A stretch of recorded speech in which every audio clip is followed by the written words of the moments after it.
And we are live with another edition of the All Gas No Break Sports Show. I am one of your co-hosts, Nicholas Pavona, joined alongside, as always, by my co-host Andrew Johnson. And Johnson, another wild week in college football. We now are going into the double digits in the college football season. Week 10 is upon us. A very loaded slate in Week 10. A couple of ranked matchups with ranked teams. Two of them in particular could be eliminators for those teams in play. And recapping week number 9, some big games in the SEC. All of our recaps essentially are going to be in the SEC this week. And for the third straight week, another head coach change. And this time it also comes from the SEC as well. Yeah, I had to double check it. I'm like, are you sure we're on week 10? I'm like, oh, wow, we're early on week 10. We're over halfway over. I know, right? 2 months from now is the end of the season. You'll be talking about bowl games. I know. So I guess the first half recap, Nick, has this season met your expectations? I would say it's been wild. You know, there's been a lot of teams that we expected in the regular season. The most unpredictable season in the last 25 years. And the coaching carousel is probably the most unpredictable coaching carousel and probably the most chaotic coaching carousel we've ever had in maybe college football history. And I dare to say there could be another head coaching change upcoming this weekend. I won't say who it is yet.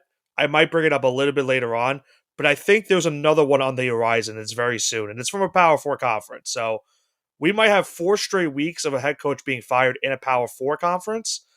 And that's just unheard of because you don't really see that happening, especially considering the fact, Johnson, as you mentioned, we are going into week 10, but we still haven't hit November. It's October 27th as of today, as of this recording. And I think there is, I'm trying to remember the top of my head, I think there is 9 head coaches jobs available in the entire bunch. college football world. I think it's 9, maybe just the Power 4 alone. I have to look up the list, but it's a lot. It is a lot right now. It would, again, like I said, it's uncharted times we're entering here in this college football season. And talk about uncharted times. Let's talk about Ole Miss and their win against Oklahoma. And Ole Miss continues to be one of the favorites to make the college football playoffs. Spoiler alert: they're now up to 7 in the AP poll. With after that loss, Oklahoma drops a couple spots to all the way down to 18. Yeah, I mean this was a monster win for Ole Miss because we mentioned it last week in the show how if Ole Miss lost this game, it would have knocked them out of, you know, making the college football playoff, but it would make their road a lot tougher because they don't really have a lot of big opponents left in the season. So getting this win does a tremendous thing for them now for the rest of the season because now they're in the driver's seat. They more than likely make it as long as they don't have a hiccup along the way.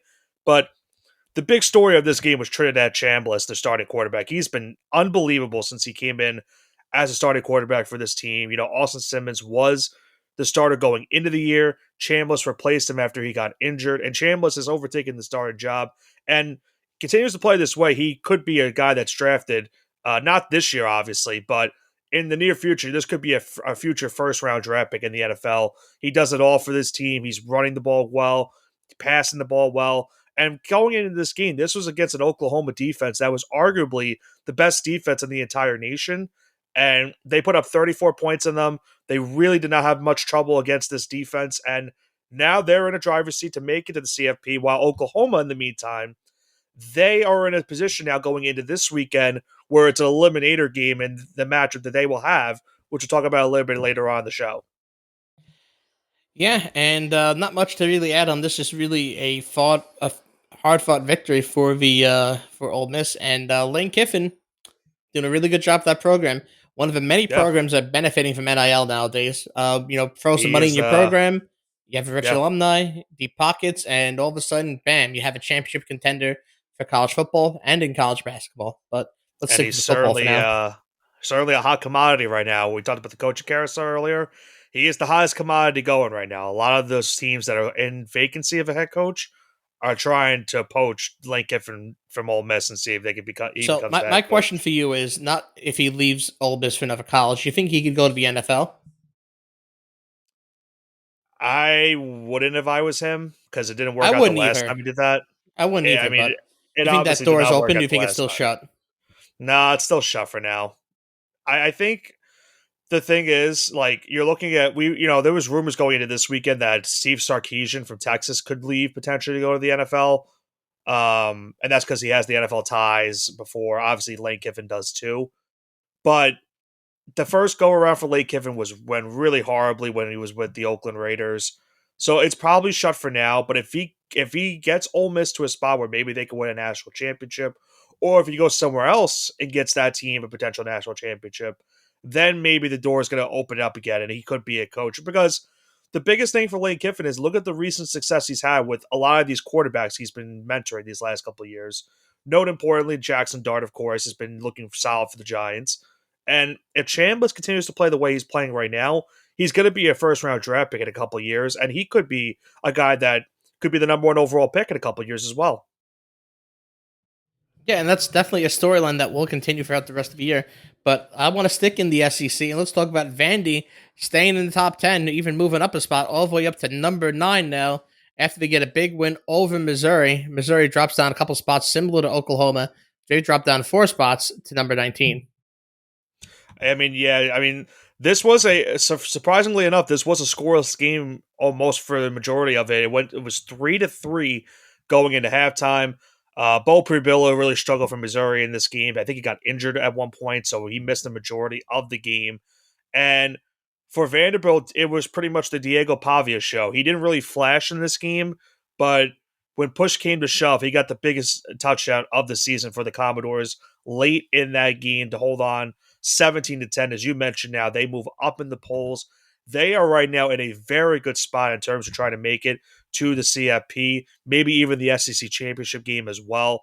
Right now, looking at their schedule, a big game upcoming this weekend against Texas. Then they have Auburn and Kentucky, and then they round out the year with Tennessee. So a 2-loss Vanderbilt team could potentially make it. They can't. They have to avoid losing 3 because that would probably eliminate any hopes that they have. But it's a great feel-good story right now with the way this team's been doing.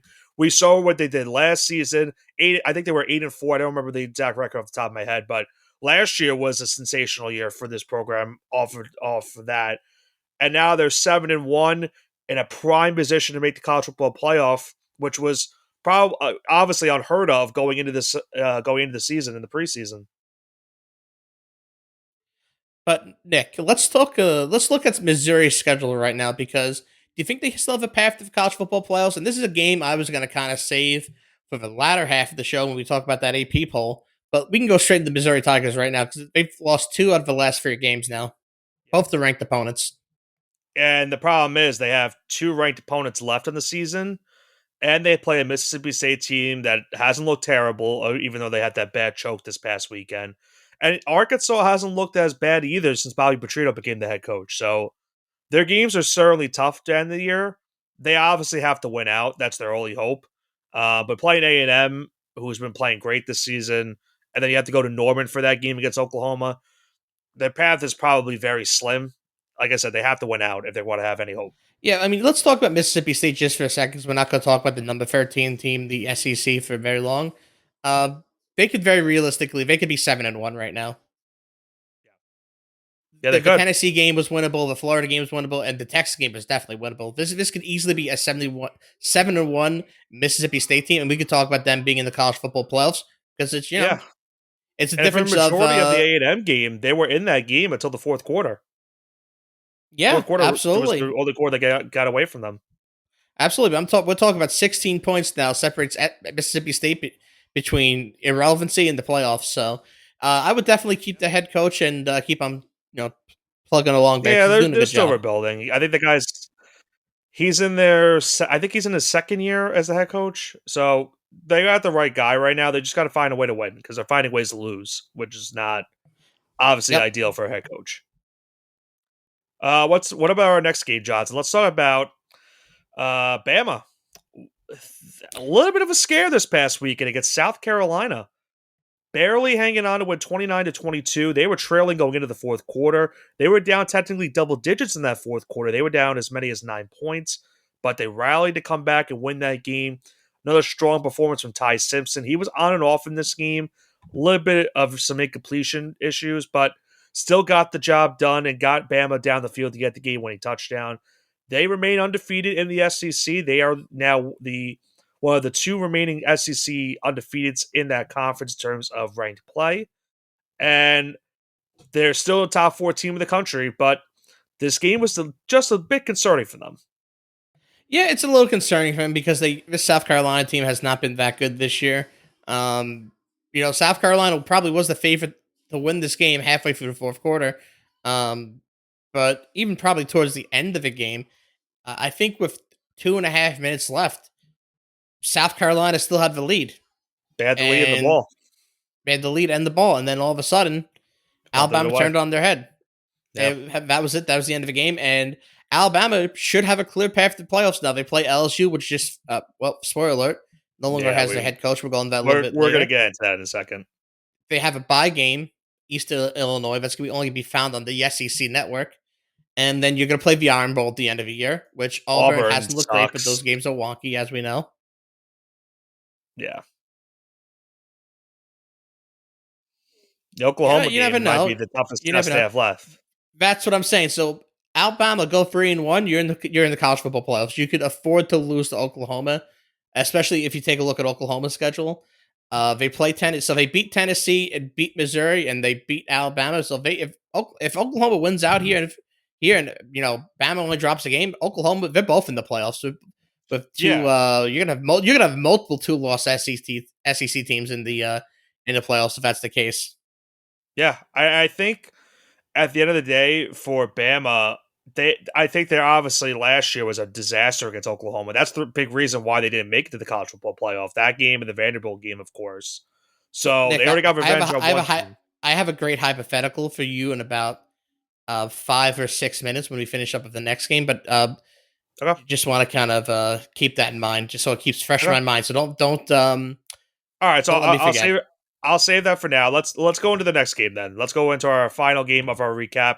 And you just talked about them before, but there was a head coaching change from the LSU Tigers after their I guess embarrassing performance against Texas A&M this past Saturday. Well, here's the thing. Yeah, the first 30 minutes was a very competitive football game. That was the most competitive football game I've seen all year. Yeah. Yeah, because LSU, they had the lead, they had the momentum, they got a safety, they had the Aggies on the ropes in the first half.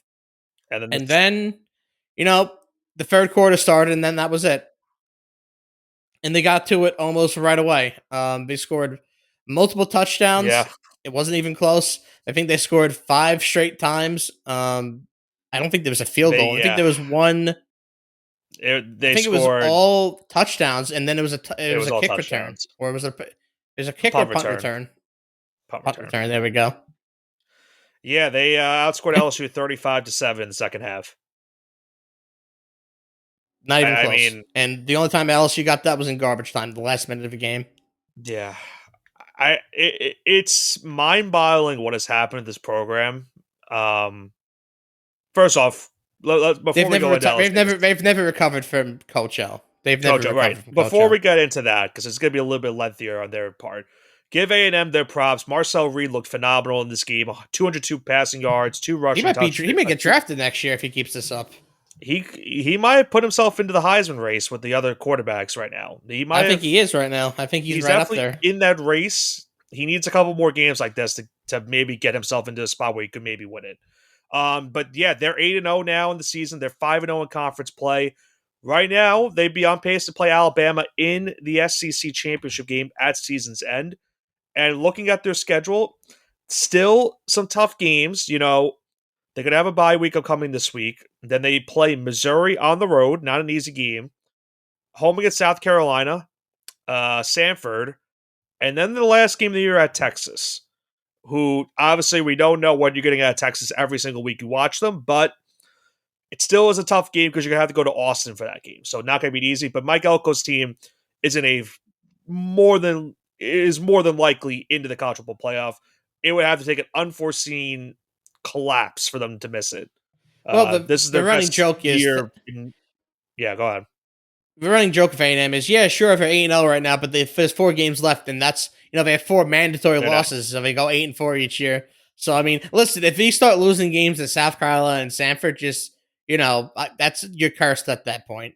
Yeah. If you lose at Texas, even though Texas hasn't been that great, I kind of get it, right? I can kind of get because at the end of the day, Texas still has an outside opportunity to finish. Yeah, Texas They can still playoff finish hopes with are 10 still wins. alive. Yeah, they're They still still alive. could because there's some really big games this week, and if Texas can get the momentum going with a win against Vanderbilt, it's fair for the taking. So get really interesting pretty soon. Right. And now let's go into the second part of that conversation. We talked before we were mentioning it. So LSU, as you mentioned, has not been the same since Coach O got fired, and I wholeheartedly agree with that. The vibe hasn't been the same. It's not that I didn't like the Brian Kelly hiring when it happened, because Brian Kelly's not the worst head coach. Like, he's fine, but the reasoning behind it, I think, wasn't really like a good message for the program. And now, because of this, he got fired. He's getting had an insane buyout. I think higher than what James Franklin just had, which is probably unheard of. I think he's gonna make it like $50 million or something. It's not Jimbo Fisher money. I'll let you know that. It's not Jimbo. You know what the funny part about the Jimbo Fisher contract is? Tell me. The same guy that hired Jimbo Fisher at Texas A&M is the same guy that hired Brian Kelly at LSU. Really? The exact That's same pretty person. funny, actually. I know, right? Yeah, I would never guess that in a million years. It took I heard that on multiple shows today, and I could not believe that was actually a thing. But that is actually the thing. So yeah, I don't know where you go as a program from here. I think right now they're I would say out of the 8 jobs that are available in terms of college football teams, that they are the most attractive job out of the 8 teams. They're more attractive than Florida, and they're more attractive than Penn State in terms of a kind of coach wanting to go there. So if they want to win the Lane Kiffin sweepstakes, if he doesn't decide to leave Ole Miss, they probably are in the front running right now to get Lane Kiffin to go there. If they don't get Lane Kiffin, I don't know where they go with the head coaching hire. They have to nail it though, because they can't afford to miss it. But this is why I mentioned earlier on that this coaching carousel is just weird, because originally Penn State, a lucrative job, then Florida became available, another lucrative job, and now you got LSU available. You have 3 teams all looking to win national championships at some point. All jobs are available. And if you're a head coach that's available, is willing to listen to offer, realistically, where would you want to go? That's where I think is fascinating about this whole thing. Yeah, I'm not really sure. That's a great question. And Now, what was your tidbit that you wanted to bring up? so this is my tidbit during the AP poll, right? And you had a lot of teams still in the. You have 9 ranked SEC teams, right? And Okay. the way it kind of plays out, it almost plays out perfectly. Here's the scenario I'm gonna lay out. In a world, there is a world where both Texas A&M, Alabama, Georgia, Ole Miss, Vanderbilt, Texas are all 2-loss SEC teams. If that is the case, how do you think that shakes up the college football playoff landscape? Because there's a scenario where all those teams end up with 2 losses in the SEC. Well, it opens the door for a lot of other teams because, if you look at the ACC, right now there's a great chance that conference can get 3 teams in, because Georgia Tech looks solid right now. Miami looks fine. And then you open up the possibility of a Virginia or Louisville to That would be be in that insane to me, mix. but it is possible in that scenario. That they have an opportunity if these SEC teams keep beating up on each other, because they're not all going to be. It really depends on who's beating who and who loses to who, and during that scenario that you mentioned.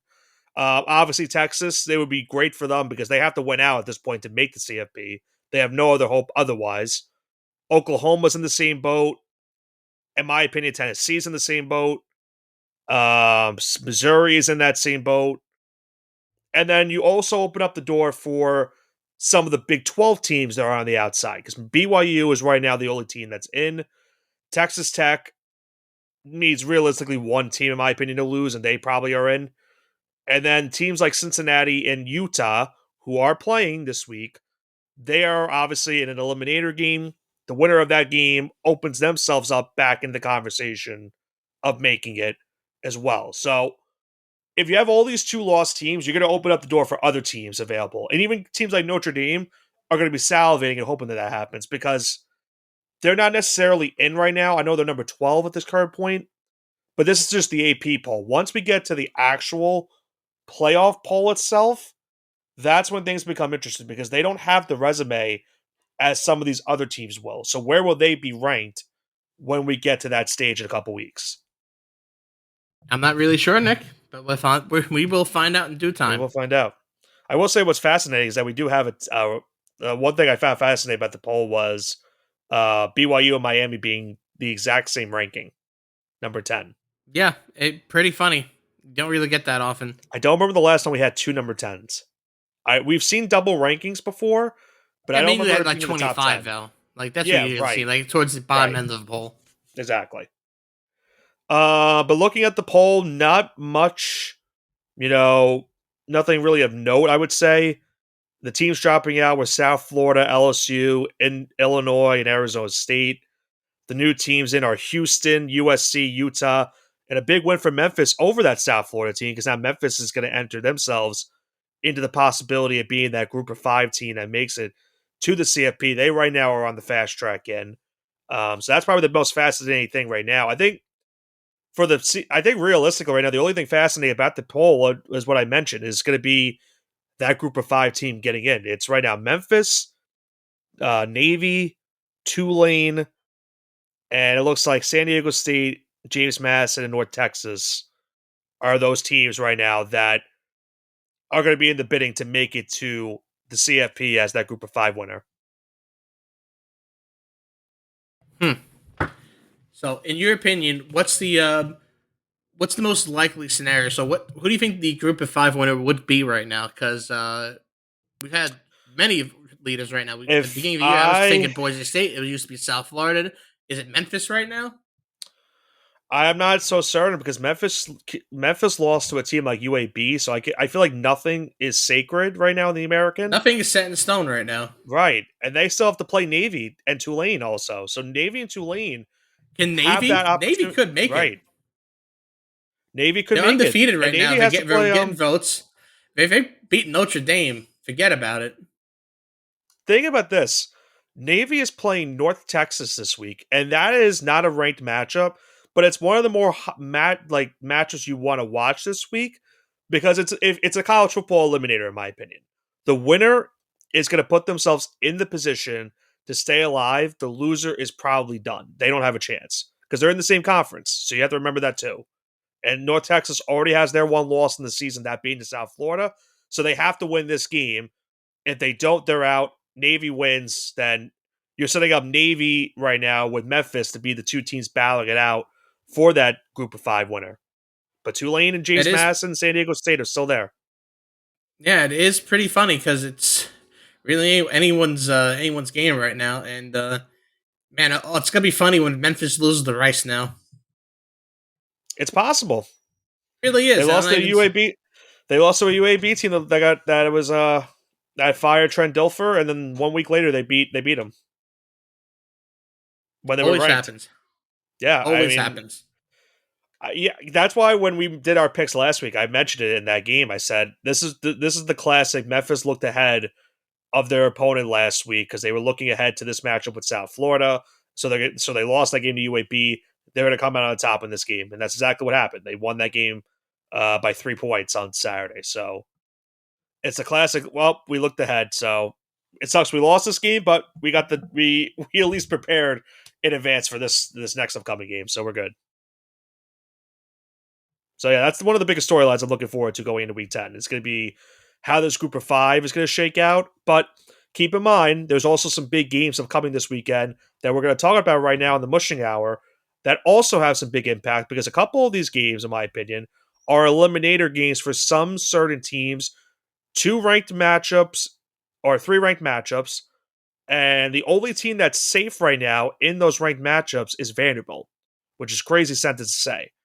But and even Vanderbilt doesn't seem as safe. It just compared to the other teams, they are the safest right now of those 6. So let's go into our Mushing Hour for week number 10, Johnson.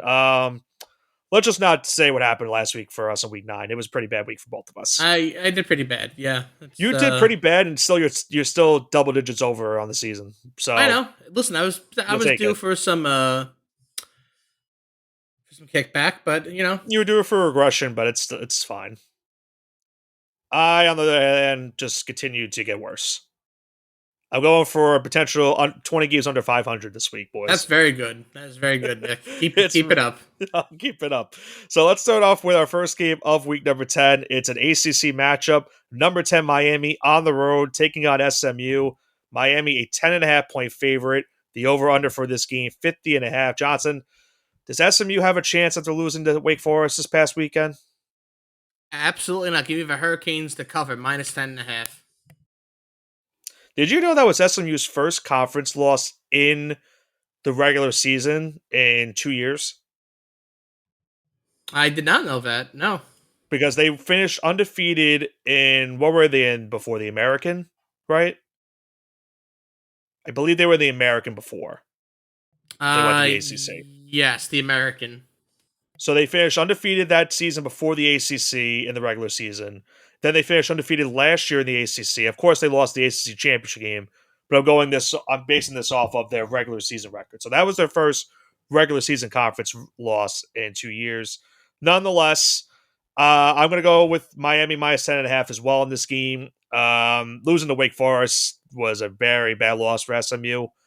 And it's probably the same thing I just talked about before with Memphis. Maybe they were looking ahead to this matchup, but Miami needs a game like this because they looked pretty bad against Stanford for the entire first half. It took a big second half for them to look strong in that game. So they need to look strong right now because they haven't been playing good the last couple weeks. What's our next game, Johnson? We have number 5 Georgia going into the Swamp to take on Florida. Georgia is a 7.5 point favorite on the road. 50.5 is the slated over under. I do want to make one point before you make the pick. The game. Keep in mind, this game is in. It's technically a road game for Georgia, but it's at the Jaguar Stadium. Oh, whatever. Okay, not the Swamp. It's still home. It's a Florida home game. It's still a Florida home game. Yeah, I don't know why this is a neutral game when it's just in Florida, regardless. Yeah, it's a Florida home game. I've always wondered. It's actually probably worse, to be honest with you. Yeah, maybe it's not worse, but No, I know what you mean. Yeah, anyway. It's right there. Give me Florida plus 7.5. Give me Florida plus 7.5. Okay. I'm with you on that one too. I'm gonna go with Florida plus 7.5. Georgia hasn't impressed me to take a 7.5 right now, so I'll trust DJ Lagway to keep this game close. I am with you on that game as well. Our next game goes to the ACC. If you had told me this would be a game that we'd be looking at going into week 10, I would have called you crazy. Number 15, Virginia on the road to take on the California Golden Bears. Virginia is a 4.5 point favorite, 52.5 the over under. I feel like I have to take Virginia minus 4.5. I don't trust Cal's football program. I agree with you, but Virginia did look pretty bad last Saturday against North Carolina. They actually should have lost that game. Yeah, well, everyone's entitled to one of those games. I know. I'm going to go with Cal in this game, plus 4.5. I think they could win outright. I don't want to be bold and take that as my pick, but I think they can cover the 4.5. Even if they lose, I think they can lose by a field goal. Virginia has been a little shaky the last couple weeks, but as we mentioned earlier on, they have a realistic shot of making the college football playoff this season, which is another crazy sentence we would have never said. So I'll take Cal plus 4.5 in that game. What's our next game? We have Georgia Tech, number 8 in the country, going on the road to take on NC State. Georgia Tech, despite being on the road, is a 5.5 point favorite. The over-under slate at 57.5. Give me Georgia Tech minus 5.5. Yep. I don't have much to say. Georgia Tech's just a way better team. Haynes King is insane. Yeah, Georgia Tech minus 5.5. I'm with you on that game as well. Our next game, we go into the Big 12, one of our 3 ranked matchups of the weekend. It's number 17 Cincinnati on the road to take on number 24 Utah. Utah, an 8.5 point favorite, 56.5 the over-under. Give me Cincy plus 8.5 here.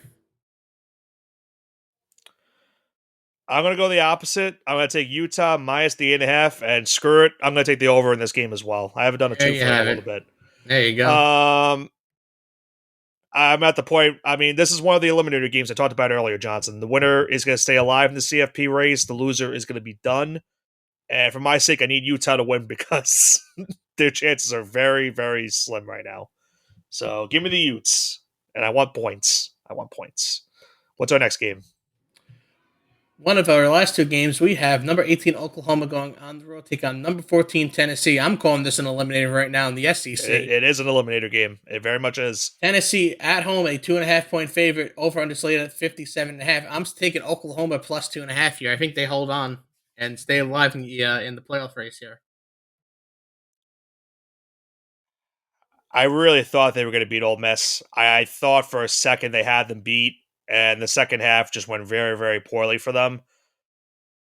I think for me, I'm going to trust Tennessee's offense in this game to get the job done. So I'm going to take Tennessee minus 2.5. I think the biggest also factor for me in this game too, Johnson, is the road factor. You know, going into Knoxville, never an easy place to play. We, of course, you know, we were in Knoxville a couple months ago, not at Tennessee Stadium, but we know how big they are into Tennessee football. They're going to be loud for this game. They know what's on the line. As you mentioned, this is an eliminator game. So the loser is going to be out. The winner will at least stay alive for another week. Tennessee needs this one. I think Joey Aguilar is going to have a very solid game against an Oklahoma defense that's now been exposed after what happened against Ole Miss this past Saturday. So give me the Volunteers in that matchup. And then our final matchup of the week, we stay in the SEC. Number 9 Vanderbilt at number 20 Texas. Texas a 1.5-point favorite, 45.5 the over/under. Give me Vandy plus 1.5 here.